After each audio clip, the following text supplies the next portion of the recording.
राधे राधे। कैसे हो सब? आई हो सब अच्छे होंगे। सो गाइस देखो सरप्राइज मतलब क्या हुआ था मैं तुमको बताती हूँ। ऐसा हुआ था कि मैं सुबह सुबह काट रही थी सब्जी, क्योंकि कल मेरी फ्रेंड की एंगेजमेंट हुई थी। उसमें मेरी बहन भी आई थी, तो उसके बच्चे भी थे, बहुत काम फैल रहा था। मेरी फ्रेंड भी आई थी, उस वजह से मैं कभी खाना वाना तो कम ही बनाती हूँ, ज़्यादातर मम्मी बनाती हैं। आज मैं बना रही थी, मैं सब्जी काट रही थी, ऐसी सब्जी काटी मैंने, उंगली ही मेरी स्किन थोड़ी सी कट गई उंगली की। मैंने पट्टी करा ली। ये नहीं है कि मैं फेक दिखा रही हूँ, पट्टी दिखा के तुमको पता है मैं ऐसी नहीं हूँ। इसका प्रूफ भी है। जब मेरे पट्टी कराने में गई थी, डॉक्टर की दुकान पे बैठी थी, तब मैंने थोड़ी सी वीडियो शूट कर ली थी। वो इसलिए क्योंकि आपको लगे कि हाँ ये फेक नहीं है, क्योंकि देखो मैं फेक नहीं हूँ। लोग मुझे बोलते हैं ये फेक भक्ति करती है, फेक ये करते, फेक वो, फेक फेक फेक फेक, पर मुझे इससे फ़र्क नहीं पड़ता। मैं आपको प्रूफ के तौर पे दिखा दूँगी। गाइस हाँ, एक कमेंट थी, सब मेन पॉइंट ये था। हाँ ये और बता देती हूँ कि देखो गाइस, ये मेहंदी मैंने लगाई है खुद, मैंने अपने हाथों से ये मैंने लगाई थी, और ये मेरे भाई ने लगाई थी। मैंने बोला था सेम लगाना, बट यार उससे नहीं लगी, बट उसने पूरी कोशिश की, नहीं हो पाया उससे, बट कोई बात नहीं। और कलर भी चढ़ गया। अच्छी लग रही है, मतलब मुझे अच्छी लग रही है। कोई चीज़ मतलब तुमको खुद को अच्छी लगेगी तो ही तो सबको अच्छी लगेगी।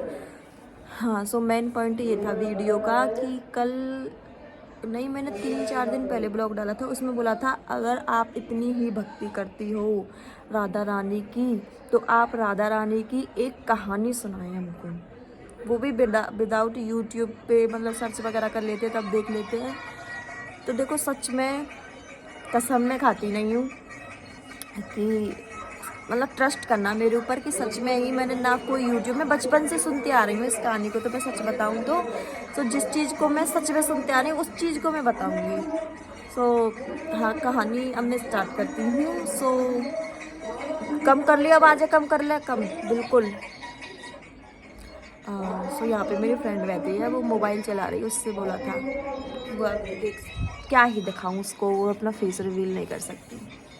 क्या हुआ था कि एक बार मतलब राधा रानी का मंदिर था बहुत साल पहले, तब मैं मतलब पैदा भी नहीं हुई होंगी, तुम भी पैदा हुए थे नहीं हुए थे पता नहीं, जो भी मेरे वीडियो देख रहे हो। मतलब कि एक पुजारी था जो राधा रानी की मंदिर पे मतलब कि बहुत सेवा करता था, उनकी बहुत ही ज़्यादा सेवा करता था। तो मतलब कि वो थोड़ा गरीब था, मतलब तो पुजारी था वो। उसके बाद मतलब कि वो मंदिर पे रहता था, तो मतलब कि भक्त जैसे आप सब आते हो और राधा रानी के अपने भाव से चुन्नी चढ़ाते हो, माला, कुछ सामान, कुछ गिफ्ट, कुछ चढ़ाते हो जो भी। सब ऐसे आते थे मंदिर पे चढ़ाते थे। तो वो पुजारी देखता था, अरे यार ये तो सब चढ़ाती है, मैं क्यों नहीं चढ़ा पाता, तो मैं भी अपनी राधा रानी के लिए कुछ ऐसा अच्छा सा बनाऊंगा जिससे मतलब कि राधा रानी खुश हो जाए। उसने समथिंग 3 महीने, पूरे 3 महीने तक उन्होंने राधा रानी के लिए एक पोशाक बनाई अपने हाथों से सिलाई करके। फिर उसके बाद वो बनाते गए, मंदिर पे आते थे, वो कहते थे राधा रानी से कि मैं भी आपके लिए कुछ लेके आऊँगा, सब लेके आते हैं मैं भी लेके आऊँगा। उन्होंने वो 1 महीना बीत गया, 2 महीने बीत गए, 3 महीने बीत गए, फाइनली उनकी पोशाक बन गई। वो मतलब राधा रानी के इतने मतलब बोलते हैं ना, इतने अच्छे वाले पक्के वाले भक्त थे बहुत ज़्यादा, कि रात और दिन उनके मंदिर की सेवा, साफ़ सफाई, उनके पास रहना, आरती करना, पूजा करना, सब कुछ वही करते थे। उन्होंने सोचा मैं भी राधा रानी के लिए कुछ बनाऊंगा। उनके 3 महीने कंप्लीट हो गए, उन्होंने बनाई थी राधा रानी के लिए पोशाक। वो उसको लेकर बड़े खुश होकर मन मन में कि मैं अब राधा रानी पे चढ़ाऊँगा, मैं भी चढ़ाऊँगा, अच्छा लगेगा, ऐसे करके जैसे मैं कुछ चीज़ ले जाऊँगा अभी। तो वो मतलब चलते चलते आ रहे थे, गांव था वो, एक गांव से आते थे, राधा रानी का मंदिर दूर था हमारी का। तो वो राधा रानी की सीढ़ियों पे चढ़े, तो सीढ़ियों पे जैसे वो चढ़ रहे थे तो एक छोटी सी लड़की उनके पास आई। ये कहानी मुझे मेरी अम्मा सुनाती थी और सब सुनाते थे, तब मैं आपको सुना रही हूँ।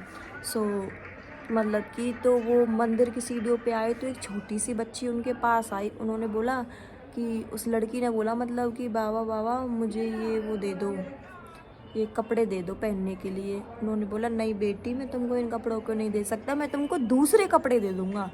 उन्होंने बोला नहीं मुझे यही चाहिए यही चाहिए। उन्होंने बाबा ने भाई उन्होंने इतनी मेहनत से बनाई थी वो भी राधा रानी के लिए, तो वो नहीं, उन्होंने बोला कि मैं कोई और दे दूँगा तुम्हें, बट वो नहीं, वो हट पे आ गई। मतलब जो वो छोटी सी कन्या थी वो हट पे आ चुकी थी। तो उन्होंने खूब मना किया खूब। तो एक बार उन्होंने उन्हें भेज दिया कि नहीं तुम जाओ यहाँ से, ऐसे करके तो वहाँ से चली गई। तो वो जैसे दूसरी सीढ़ी पे पैर रख रहे थे, दूसरी तीसरी सीढ़ी पे जैसे चढ़ रहे थे, तो वो कन्या उनकी पोशाक को लेके भाग गई आके, और उनके हाथ में से छुड़ा के और भाग गई। उन्होंने खूब पूछे कि वो नहीं पाई। सो वो दोबारा मंदिर की सीढ़ियों पे आके रोने लगे बहुत ज़ोर ज़ोर से कि बताओ राधा रानी ने मतलब मेरी, उन्हें इतना भी अच्छा नहीं लगा कि मतलब मेरी पोशाक, मेरी किस्मत कैसी है जो राधा रानी को मैं एक पोशाक नहीं दे पाया। कोई बात नहीं, वो बहुत तेज़ तेज़ से रोने लगे। तो गांव के जो लोग थे बरसाना धाम के लोग, सो वो उनको समझाने लगे कि कोई बात नहीं और बना लेना, ले गई बच्ची कोई बात नहीं छोड़ो। फिर भी वो बहुत देर में समझे। सो मंदिर की आरती का समय हो चुका था, सुबह की जो होती है, तो वो सब मंदिर पे चढ़े। पुजारी को भी ले गए कि कोई बात नहीं तुम पीछे ले आना कभी और, अभी तुम चलो मंदिर पे पूजा होनी है। और वही करते थे पूजा। सो वो गए। सो वो राधा रानी के पट जैसे ही उन्होंने खोले पुजारी ने, सो गाइस सपोज नहीं कर सकते ये हुआ था कि सच में सच कहानी है जो मैं बता रही हूँ। आप कहीं पे भी देख लेना, कहीं पे भी सच है, बिल्कुल 100% कहानी नहीं, मतलब एकदम से बिल्कुल सच बात बता रही हूँ मैं आपको। तो उन्होंने राधा रानी के मंदिर के पट खोले तो राधा रानी ने वो पोशाक धारण कर रखी थी। बताओ, मतलब ऐसा हो सकता है? आज के ज़माने में शायद ऐसा कोई भक्त हो सकता है जो राधा रानी, जो छोटी सी बच्ची थी ना, वो खुद स्वयं राधा रानी ही थी, और वो उस पोशाक को इसीलिए ले गई। फिर वो मतलब कि वो अचंभित रह गया वो जो पुजारी था कि ये पोशाक तो भैया जो मैंने बनाई थी राधा रानी के लिए, सब कुछ बोला उसने। फिर वो सब एक, उनकी आंखों में आंसू आ गए। वो पुजारी रोने लगा तो उन्होंने बोला कि मैं आपके पास लेके तो आ रहा था, आपने ऐसे क्यों लिया? तो एक बोलते ना पहले, मतलब कि ऐसे आवाज़ें आ जाती थी। तो अब मंदिर से आवाज़ आई एक लड़की की कि आपने इतने अच्छे भाव से, सच्चे मन से, प्रेम से, श्रद्धा से मेरे लिए बनाई थी, तो मुझसे सब्र नहीं हुआ, इसीलिए मैं इसको ले आई। सो बोलते हैं ना, सो राधा रानी भी सच है और उनकी भक्ति करने वाले लोग भी सच हैं। अगर भक्त में ताकत हो ना, तो वो भगवान को ना अपनी आंखों से स्वयं दर्शन कर सकता है उनके, अगर भक्त में सच्चा भक्त हो तो। सो मेरे मम्मी पापा सुनाते थे, मम्मी भी सुनाती हैं, दादी सुनाती थी, परदादी, मुझे सबने सुनाई थी ये कहानी। तो मैंने आपको ये कहानी बताई है, वो भी इस वजह से कि आप कहते थे अगर आप इतनी भक्त हो तो उनकी एक कहानी सुनाओ। एक नहीं, मैं आपको 1000 कहानी सुना सकती हूँ, 1000। मुझे इतनी कहानियाँ पता हैं उनकी। सच बताऊँ तो ना मुझे किसी गूगल की ज़रूरत, ना मुझे किसी यूट्यूब की ज़रूरत, ना मुझे किसी भी सोशल मीडिया की ज़रूरत, किसी की भी नहीं है। सच बता दूँ तो ऐसे ही नहीं है कि बस वीडियो बना दी और मतलब कि ये वो जो है वो हैं, जो नहीं है वो नहीं है, जिनको पसंद नहीं है वो बिल्कुल भी ब्लॉक कर दें। सो कहानी रियल थी एकदम। और मेरा ब्लॉग अच्छा लगा हो तो लाइक करें, शेयर करें, सब्सक्राइब करें, मेरे चैनल को प्लीज़ सपोर्ट करें। सो राधे राधे।